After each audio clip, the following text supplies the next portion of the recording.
मी doctor Bhushan Shanbhag आणि तुम्ही ऐकत आहात मीच सांगितलेली कथा चरणहीन कथा मीच लिहिलेली आहे.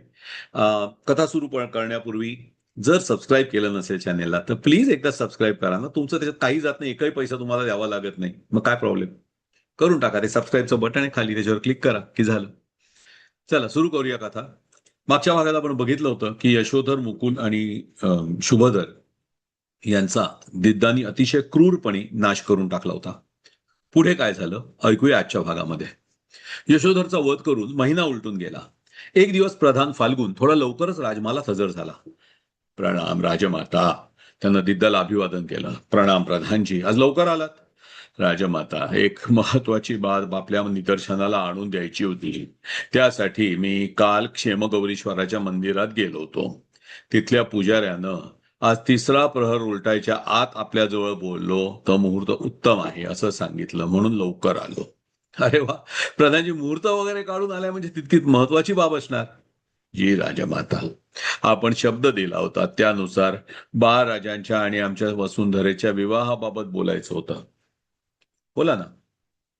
राजमाता, मी प्रधानपद ग्रहण करण्यापूर्वी आपण या दोघांचा विवाह करायला मंजुरी दिली होती. वांगनिश्चयही झाला, पण मध्ये घडलेल्या काही घटनांमुळे थोडा विलंब झाला, हेही खरं आहे. पण आता सगळं काही स्थिरस्थावर आहे, तर विवाह उरकून घ्यावा अशी माझी विनंती होती. प्रधानजी, राज्यात सारं स्थिरस्थावर असतं ना तेव्हा सर्वात जास्त काळजी घ्यावी लागते, कारण ती नेहमीच वादळापूर्वीची शांतता असते. हे काय मी तुम्हाला सांगायला नको. पण तुम्ही म्हणता ते सुद्धा बरोबर आहे. विवाह जितक्या लवकर उरकून घेतला जाईल तितकं उत्तम. सध्या हिवाळा आहे, बर्फवृष्टी जोरानं होते, पण अजून 2 महिन्यानंतर विवाह उरकून घेऊ. तोवर मौसम सुद्धा सुधारलेला असेल आणि अभ्यागतांना येणं जाणं सोयीचं पडेल. जी राजमाता, त्या दृष्टीनं राजज्योतिषांना 2-3 उत्तम मुहूर्त काढायला सांगा. मग सोयीनुसार जो चांगला वाटेल तो ठरवून टाकू.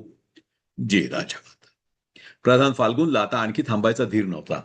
त्याला राजमाता आपला शब्द पाळेल की नाही याबद्दल खात्री नव्हती. तो ताबडतोब राजज्योतिषांकडे गेला. त्यांनी दिलेले 3 मुहूर्त घेऊन परत आला. प्रणाम राजमाता.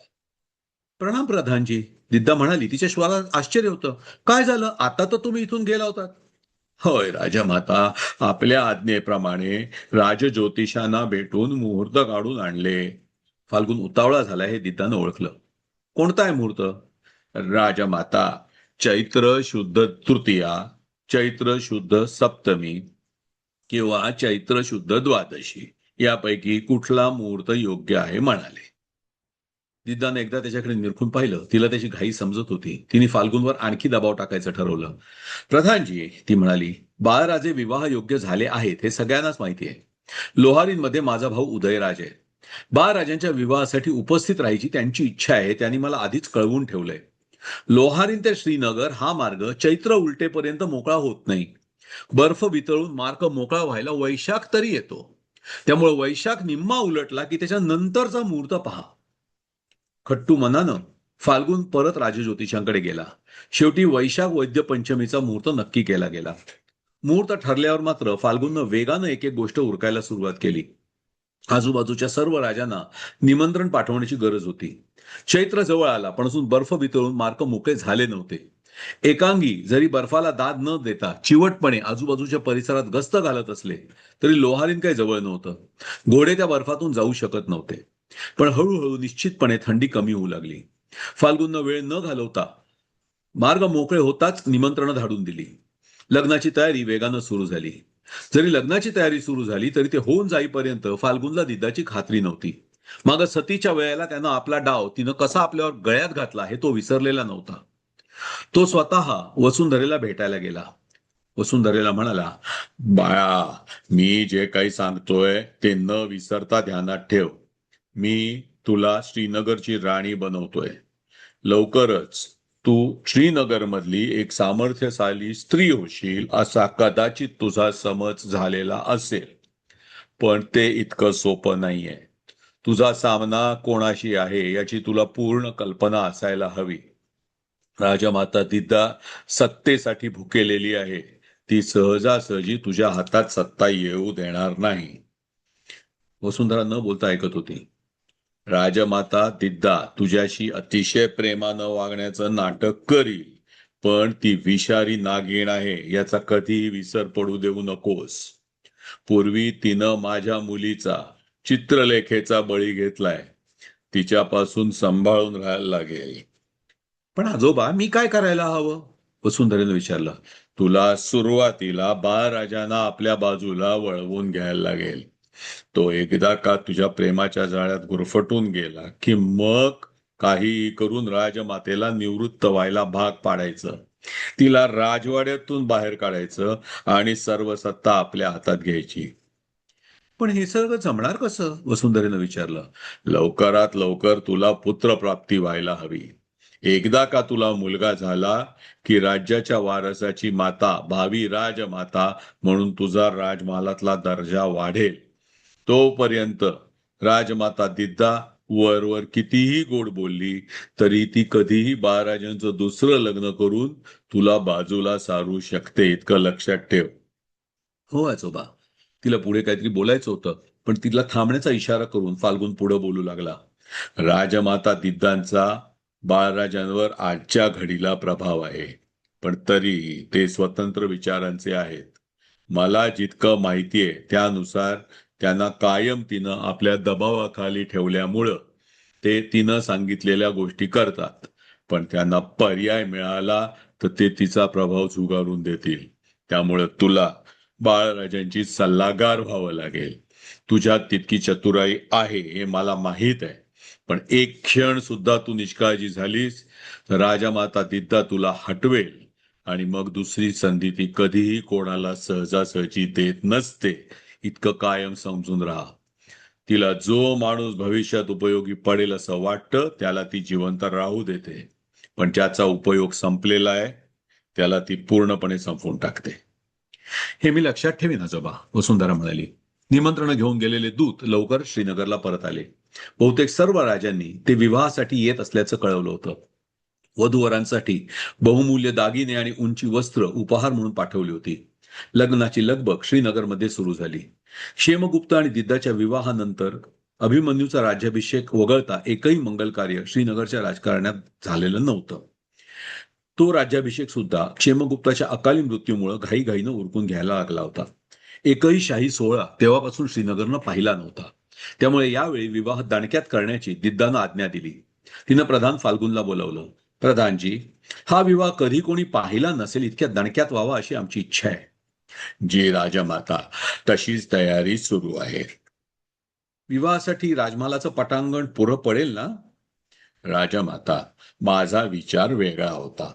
विवाह विधीसाठी जरी इथलं पटांगण पुरेसं मोठं असलं तरी इतके लोक इथे एकत्र जमणं सुरक्षेच्या दृष्टीनं टाळावं असं माझं मत आहे. तसंच काही हजार नागरिक विवाहासाठी उपस्थित राहतील.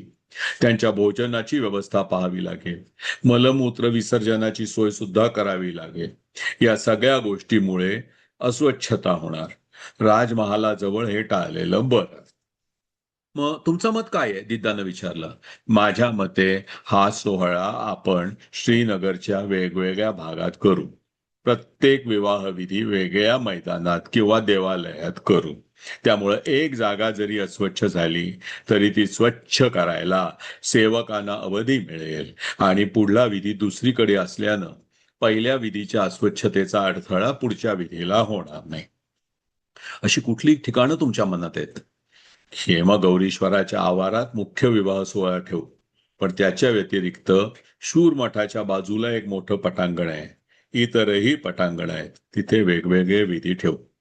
हरकत नाही. आणि येणाऱ्या राजांच्या निवासाची सोय?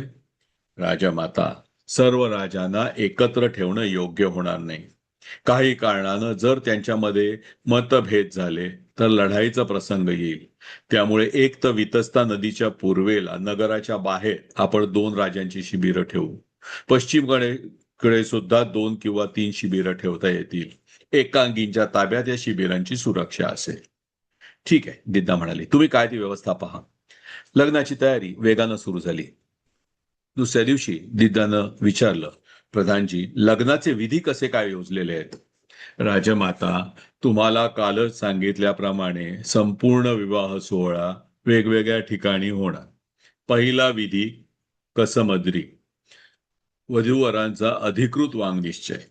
आपण जरी नुसता घरच्या घरात इथल्या इथे वांगनिश्चय उरकून घेतला असला तरी जनतेसमोर वांगनिश्चय व्हायला हवा. रीतीप्रमाणे हा सोहळा वराच्या घरी होतो. आपण तो क्षेमगौरीश्वराच्या आवारात ठेवणार आहोत. दिवंगत महाराज क्षेमगुप्त यांनी स्वतः क्षेमगौरीश्वराच्या मंदिराची स्थापना केली होती. त्यामुळं तिथं हा सोहळा ठेवणं योग्य ठरेल. कधी होणार हा सोहळा? हा मुख्य विवाहाच्या 7 दिवस आधी असेल. म्हणजे तिथी कोणती येते? वैशाख शुद्ध त्रयोदशी.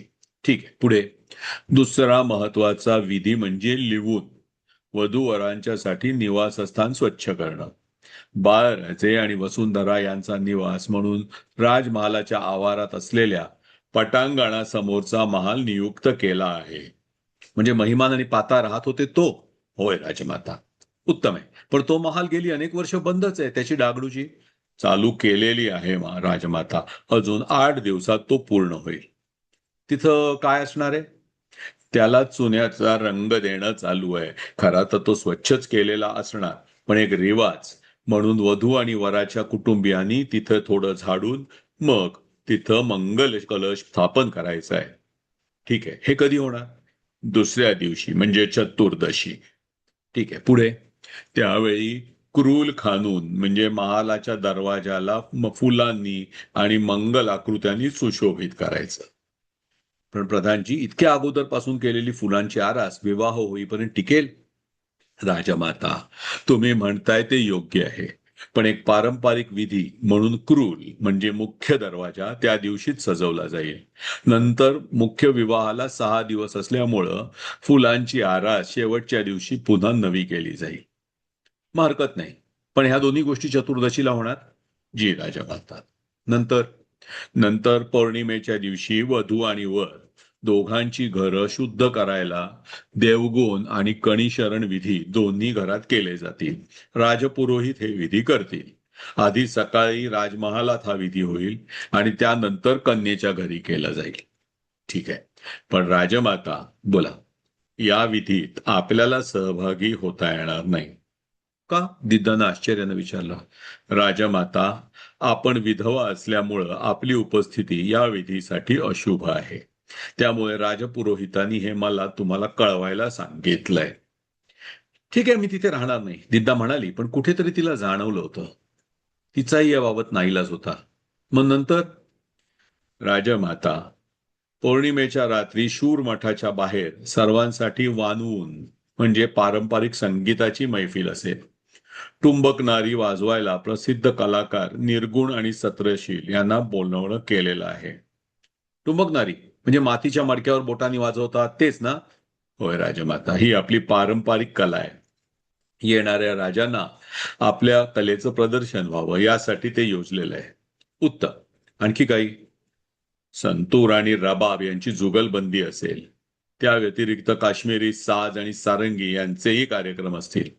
पूर्ण चंद्राच्या प्रकाशात याची योजना केलेली आहे. पहाटेपर्यंत ही मैफल सुरू राहील. उत्तम विचार आहे प्रधानजी.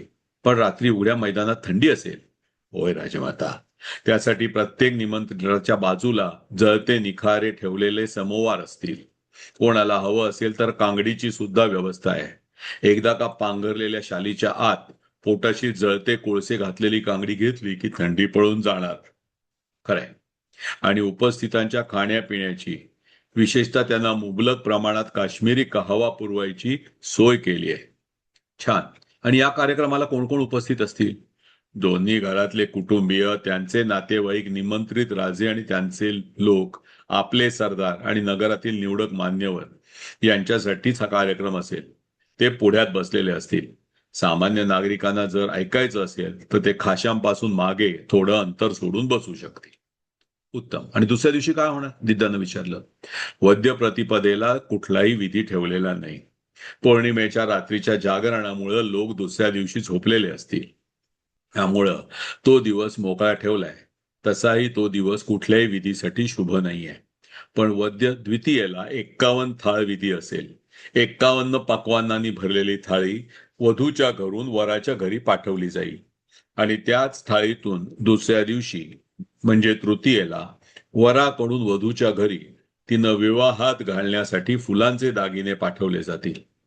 ते मला माहिती आहे, दिद्दा म्हणाली. सोनाराला या विधीसाठी मी सोन्याच्या फुलांचे दागिने करायची आज्ञा दिली होती. वसुंधरेनं हे रत्न मढवलेले सोन्याच्या फुलांचे अलंकार घालावेत अशी माझी इच्छा आहे. जशी तुमची इच्छा राजमाता, पण क्षमा असावी. किमान एक तरी खऱ्या फुलांची माळ किंवा इतर दागिना आपण पाठवावा अशी विनंती आहे. का? राजमातेनं आश्चर्यानं विचारलं. राजमाता, परंपरेनुसार हे दागिने फुलांचे असतात, पण त्याचबरोबर राजाचं अनुकरण प्रजा करत असते. फुलांचे दागिने पाठवणं ही परंपरा आहे. त्याऐवजी आपण जर सगळेच दागिने सोन्याचे पाठवलेत तर यापुढील विवाहात आपणही सोन्याचेच दागिने पाठवावेत असा आग्रह इतर विवाहामध्ये होऊ शकेल. ते सर्वांना परवडेल असं नसतं. त्यामुळे जरी आपण सोन्याचे दागिने पाठवलेत तरी काही फुलं खरी त्यात असावीत अशी विनंती आहे. तुमचा विचार योग्य आहे प्रधानजी, आम्ही ती काळजी घेऊ. तृतीयेला कन्येच्या घरी मांजिरात म्हणजे हळद आणि मेहंदीचा कार्यक्रम होईल. आलेल्या राजांबरोबर ज्या राजस्त्रिया असतील त्या सुद्धा यात भाग घेऊ शकतील. चतुर्थीच्या दिवशी पुन्हा कुठलाही विधी ठेवलेला नाही. पंचमीला सूर्योदयापासूनच मुख्य विवाह विधीनं सुरुवात होईल. त्यासाठी क्षेमगौरीश्वराच्या आवारात मोठा मंडप घातला जाईल. या दिवशी तिथे प्रमुख अतिथींच्या भोजनाची व्यवस्था असेल. इतरांच्या भोजनाची व्यवस्था मात्र शूर मठाच्या पटांगणात असेल. ठीक आहे. आणि या दिवशी काय काय विधी असतील? पहिल्यांदा मंडपाची द्वारपूजा जी राजपुरोहित करतील. मग वरात. 12 वरातीनं मिरवत मंडपात येतील. यानंतर लग्न गाठबंधन आणि शेवटी सप्तपदी. आणि मग अगदी शेवटी पोषपूजा म्हणजे वधूवरांवर पुष्पवृष्टी. मग वधूवराच्या घरी जाईल. हे सगळं वद्यपंचमीला होणार. जी राजमाता. आणि इथे आल्यावर काय विधी आहेत? वधूला आणि वराला घेऊन मिरवणूक वाजत गाजत येईल. त्यांच्या बरोबर इतर निमंत्रितही येतील. इथे आल्यावर घर अकच्छू म्हणजे वधूचं स्वागत. वधूला ओवाळून आणि सुवर्णालंकार देऊन स्वागत केलं जाईल. आणि रात्री वाजवान म्हणजे मेजवानी ती राजमहालात निमंत्रितांसाठी असेल, इतर जनतेसाठी दुसरीकडे असेल. त्याच वेळी अधिकृतरित्या वधू वसुंधरा आजपासून घराची मालकीण झाली असं आपण जाहीर करायचं आहे. क्षणभर दिद्दानं फाल्गुनकडे रोखून पाहिलं आणि बाकी काही आपल्या चेहऱ्यावर न दाखवता ठीक आहे इतकंच ती म्हणाली. केलेल्या निमंत्रणाचा मान ठेवून ठरल्या वेळेनुसार आजूबाजूचे राजे आपापल्या लवाजम्यासह श्रीनगरमध्ये येऊ लागले. फाल्गुननं व्यवस्था तर चोख ठेवली होती. जे राजे एकमेकांचे मित्र असल्याचं माहीत होतं त्यांचे डेरे एकाच मैदानात ठेवले होते. ज्या राजांचं एकमेकांची वितुष्ट होतं ते श्रीनगरच्या विरुद्ध बाजूला होते. म्हणजे त्यांच्यामध्ये खटके उडायची संधीच मिळाली नसती. उदयराजची व्यवस्था मात्र खास राजमहालाच्या आतच केली होती. दिद्दाच्या विवाहानंतर पहिल्यांदाच उदयराजची आणि तिची भेट होणार होती. या भेटीसाठी दिद्दा खूपच उत्सुक होती. थक्कनच्या स्वारीच्या वेळी उदयराजनं खरं तर त्याला सहज सोपा रस्ता देऊन श्रीनगरच्या विरोधात पाऊल उचललं होतं. वर याची कसली आगाऊ कल्पना दिद्दाला त्यानं दिली नव्हती. पण तरीही भाऊ इतक्या दिवसांनी भेटणार या आनंदात सारं काही विसरून दिद्दा त्याच्या स्वागतासाठी तयार झाली. लवकरच उदयराज श्रीनगर पासून 3 मजलांवर येऊन पोहोचल्याची खबर घेऊन स्वार श्रीनगरमध्ये हजर झाला. त्याच्या स्वागतासाठी खरं तर अभिमन्यू किंवा फाल्गुननं जाणं आवश्यक होतं. पण दोघांची उपस्थिती श्रीनगरमध्ये आवश्यक असल्यामुळं कंपनेश रक्क आणि अमात्य हरी 1 मजल पुढे जाऊन उदयराजच्या स्वागताला जाऊन थांबले. 2च दिवसात उदयराज श्रीनगरमध्ये पोहोचण्यासाठी येऊन ठेपला. हा भाग इथेच थांबूया. पुढच्या भागात कसं काय झालं काश्मीरमधलं राजेशाही लग्न आणि पुढे काय झालं हे बघूया पुढच्या भागात. ऐकत राहा चरणहीन. आणि हो सबस्क्राईबही करा. त्यात आणखी पण एक चांगली गोष्ट आहे. एक होता परमेश्वर आणि पुढे आणखी गोष्टी येणार आहेत माझ्या. ते सगळे ऐकायचे तर जरा एक सबस्क्राईब करून टाका ना, मलाही छान वाटतं. हो की नाही? चला भेटूया पुढच्या भागामध्ये. धन्यवाद.